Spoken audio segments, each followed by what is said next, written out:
Mbahaye ikaze mwese muri uyu mwanya tugiye gukoresha twiga ku bijyanye n'umuziki.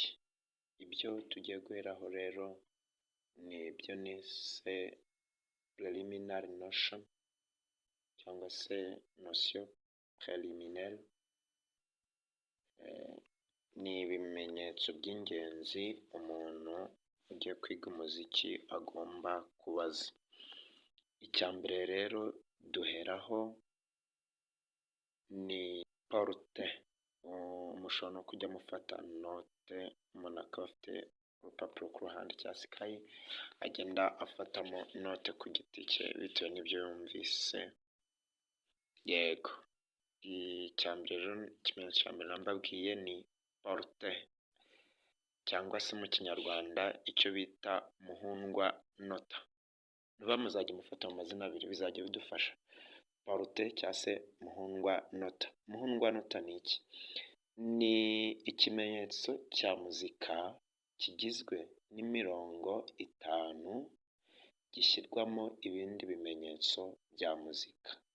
Ni ukuvuga ngo tutagifite ibindi bimenyetso bya muzika nta hantu byajya.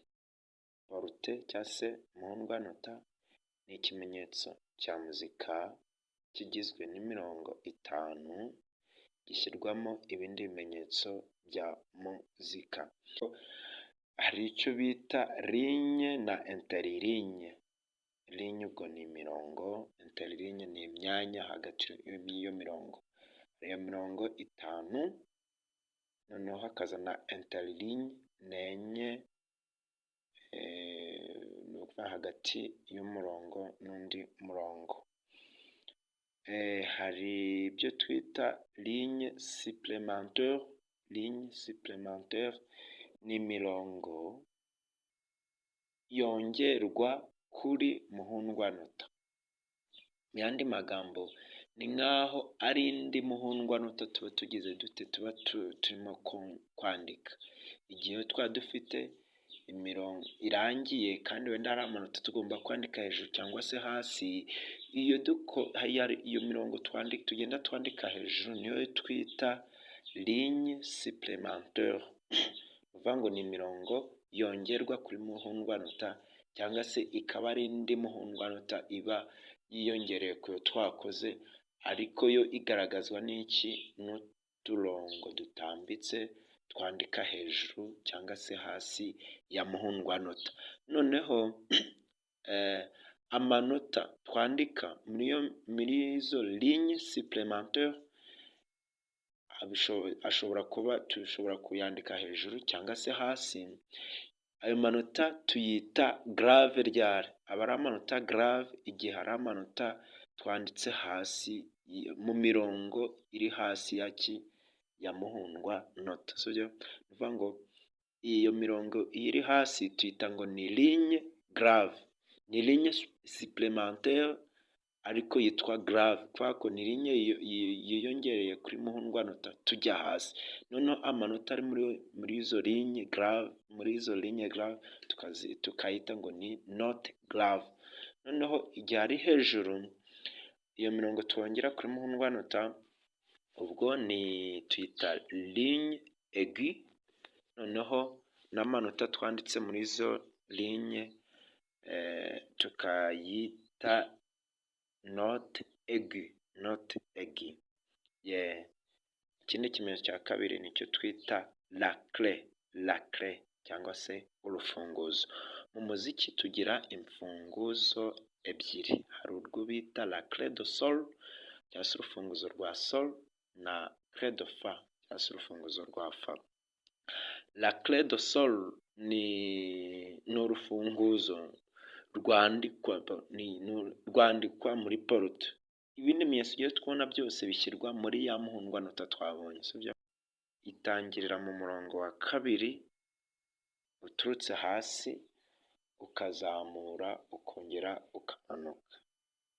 Noneho iyo clé de sol impamvu bayita ngo ni clé de sol, aho hantu iba itangiriye muri uwo murongo wa 2 ni mu nota twita sol. Turaza kubireba. Noneho muri iyo clé de sol akaba ariho dusanga amajwi ibyo nakwita les voix féminines, amajwi y'abagore. Tubisangamo ijwi rya soprano n'ijwi rya alto. Clé de fa yo yandikwa mu murongo wa 4 ubwo uturutse hasi, noneho hakabamo amajwi ya basse, donc les voix masculines n'amajwi y'abagabo. Ubwo ni tenor ibiri hejuru ndetse na basse.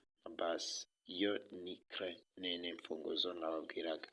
Noneho hari ikindi twita les notes musicales, amanota ya muzika. Dufite amanota 7, hari do, re, mi, fa, so, la, si.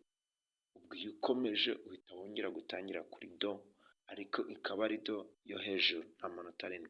Umuziki gatolika cyangwa se umuziki wa kiliziya gatolika ni ubugizwe n'amanota 7 gusa bagenda bubaka, noneho akabyara iyi ndirimbo. Ni ayo manota 7, note musicale: do, re, mi, fa, so, la, si, do. Kuyaririmba rero uko nguko agenda akurikirana, ni nako tugenda tuyaririmba. Uko uvuye ku nota ujya ku rindi ugenda wongera. Ibyo nabyo tuzabireba. Noneho hari ikindi twita les figures de note cyangwa se amashusho y'amanota. Amashusho y'amanota hari iryo twita ronde, tukagira iryitwa blanche, noire, cloche.